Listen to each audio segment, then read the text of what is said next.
लिया है।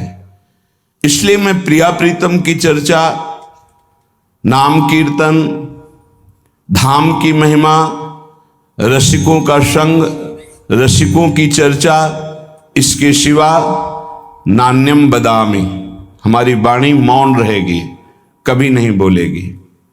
धन्य है वो उपासक जो इस निष्ठा को प्राप्त है। नान्यम बदामी, हरिवंश महाप्रभु कहते हैं, रसना कटो जो अन रटो। अगर प्रियालाल की चर्चा के सिवा कुछ अन्य बोलूं तो मेरी जबान कट जाए।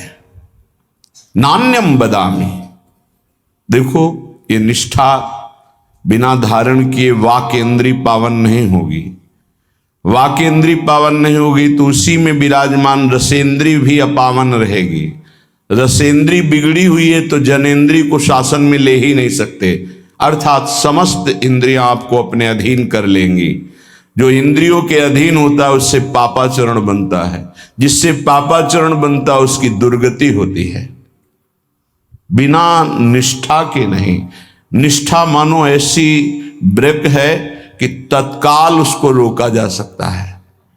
जो हमारी संसार की तरफ वृत्तियां बढ़ रही उनको तत्काल रोका जा सकता है। निष्ठा में ताकत है और किसी में।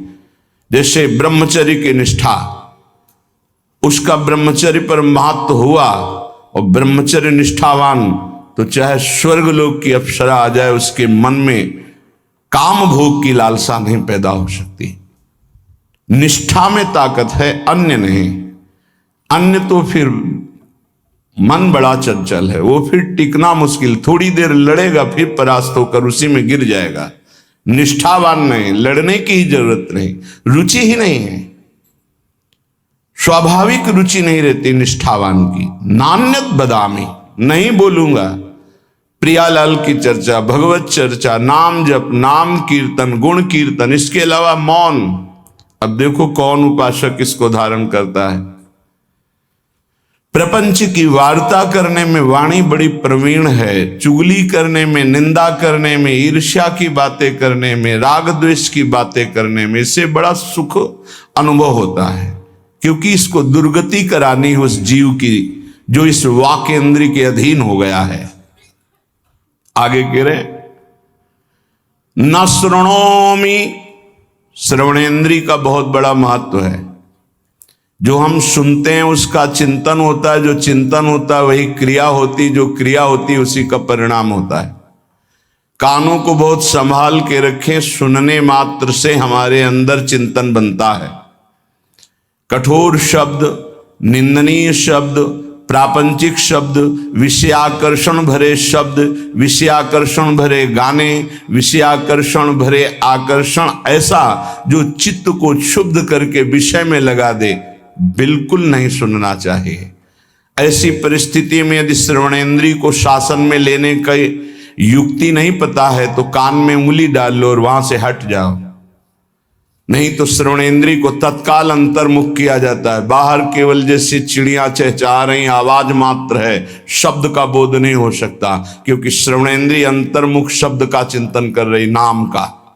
पर यह बहुत अच्छे उपासक की स्थिति होती है जहां आपको ऐसी स्थिति ना हो और प्रपंच वार्ता हो, भगवत चर्चा रहित वार्ता हो, कान में उंगली डालकर वहां से हट जाना चाहिए, चाहे जैसी सभा हो, नहीं तो उपासना खंडित हो जाएगी, उपासना बाधित हो जाएगी। ऐसा कौन साधक करता है? जिसका लक्ष्य बन गया है भगवत प्राप्ति। अन्यथा संयोग बना तो सत्संग भी सुन लिया, संयोग बना तो कुसंग भी सुन लिया। खलऊ करें भरी पाए सुसंगु और मिटे न मलिन स्वभाव अभंगु।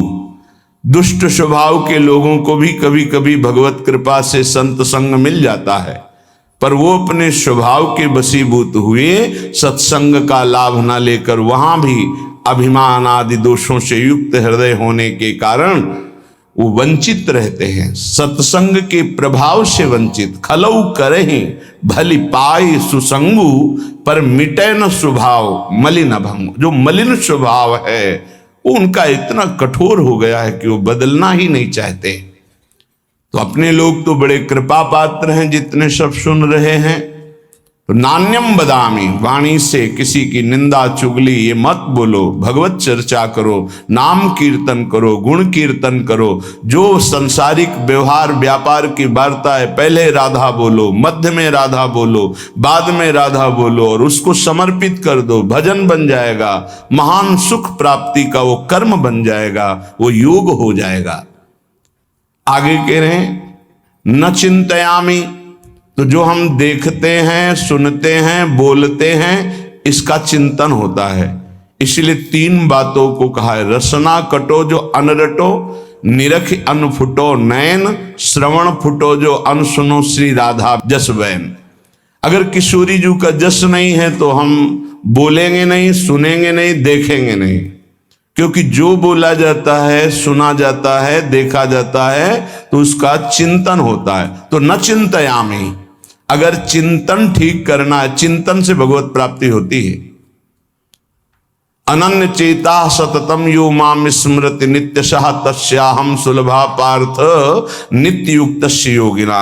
भगवान अनन्य चिंतन वाले को कहते हैं मैं उसे सुलभ हो जाता हूं, मैं स्वयं सुलभ हो जाता हूं।